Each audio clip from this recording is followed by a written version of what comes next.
Қыздар, бүгін өте дәмі ауызда еритін жұмсақ тамақтың түрін дайындаймыз. Ол үшін бізге 1 килограмм ет керек. Кез келген ет.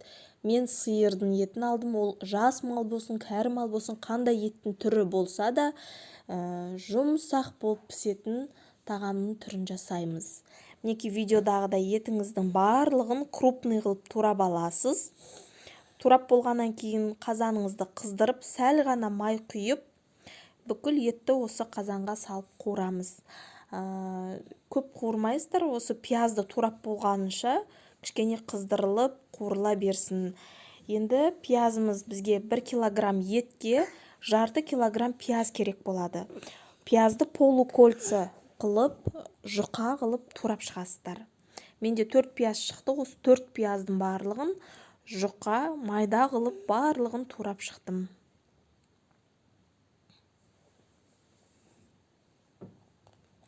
Енді жаңағы қуырылып атқан еттің үстіне видеодағыдай қылып пиязды төсейсіздер.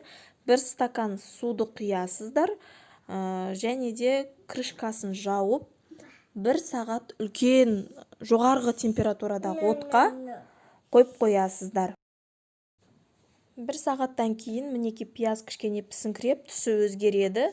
Осы кезде жақсылап барлығын араластырып, 1 ас қасық тұз және де 1 шай қасық бұрыш қосамын. Яғни по вкусу деп жатады ғой, өздеріңіздің қалауларыңызша әрине. Және де 3-4 зубчик тіс чеснокты майдалап турап, оны да қостым. Және соевый соусты, 1 ас қасық соевый соусты қосып жіберсеңіздер болады. Дәмін, түсін жақсы өзгертетін болады. Барлығын араластырып, астын ең төменгі отқа қойып, крышкасын жауып, 2 сағат бұқтырып қоясыздар. 2 сағаттан кейін жұмсақ болып етіңіз піседі. Өзімізге керектісін алып қаламын да, қалғанын барлығын морозильникке салып қойып, кез келген гарнирмен кейінірек жылытып жей берсеңіздер болады. Мінекей қыздар, өте керемет болып шыққан.